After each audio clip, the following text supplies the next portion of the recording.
নমস্কাৰ, স্বাগতম জনাইছোঁ নিউজ আছামৰ অন্য এটা ভিডিঅ'লৈ। অংগনবাড়ী কৰ্মী, আশা কৰ্মী আৰু ৰান্ধনীসকলৰ বাবে আহি গৈছে এটা বৃহৎ সুখবৰ, এটা গুৰুত্বপূৰ্ণ খবৰ। কেন্দ্ৰীয় চৰকাৰৰ যি সদন আছে তাত উত্থাপন কৰা হৈছে তেওঁলোকৰ যি ন্যূনতম মজুৰি, সেই যি মজুৰিত কোনো ব্যক্তি বা কোনো এখন ঘৰ চলিব নোৱাৰি। বহুতেই কম মজুৰিত তেওঁলোকে কাম কৰি আছে, যিসকল অংগনবাড়ী কৰ্মী, আশা কৰ্মী আৰু ৰান্ধনীসকল। তেওঁলোকৰ যি দৰমহা 15,000 পৰা 20,000 পৰ্যন্ত কৰিব লাগে বুলি কেন্দ্ৰীয় সদনত উত্থাপন কৰিছে বিৰোধী পক্ষই প্ৰশ্ন। তো এই যি মন্তব্য হয়, এই মন্তব্য আপোনালোকে এই ভিডিঅ'টিৰ জৰিয়তে শুনিব পাৰিব। ভিডিঅ'টিৰ শেষত এই যি কেন্দ্ৰীয় সদনত যি প্ৰশ্ন উত্থাপন কৰিছে, সকলোৱে যি দৰমহা 15,000 পৰ্যন্ত কৰিব লাগে বুলি যি উত্থাপন কৰিছে, সেই ভিডিঅ' ক্লিপটো আমি ভিডিঅ'টিৰ শেষত এড কৰি দিছোঁ।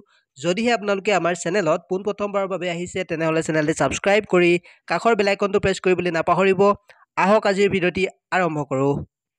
कि आंगनबाड़ी बहनें बहुत काम करती हैं और ये एक अच्छा विस्तृत कार्यक्रम है। क्या आंगनबाड़ी बहनों के वेतन जो मानदेय उनको मिलता है वो कितना है, और अगर ये सम्मानजनक मानदेय है उसकी भी जानकारी दें, और ये सम्मानजनक मानदेय नहीं है आपके, जब आप इसका उत्तर देंगे तो ये भी बता दें कि क्या उनके वेतन वृद्धि की कोई कार्यक्रम, कोई आपके पास रूपरेखा है, क्योंकि ये कार्य काम तो बहुत लिया जाता है लेकिन उस तरह का सम्मानजनक मानदेय सर उनको नहीं मिलता। तो राशि दी जाती है, कहीं 15,000, कहीं 10,000, इस तरह से। और आने वाले समय में भी ये लगा नहीं, राज्य सरकार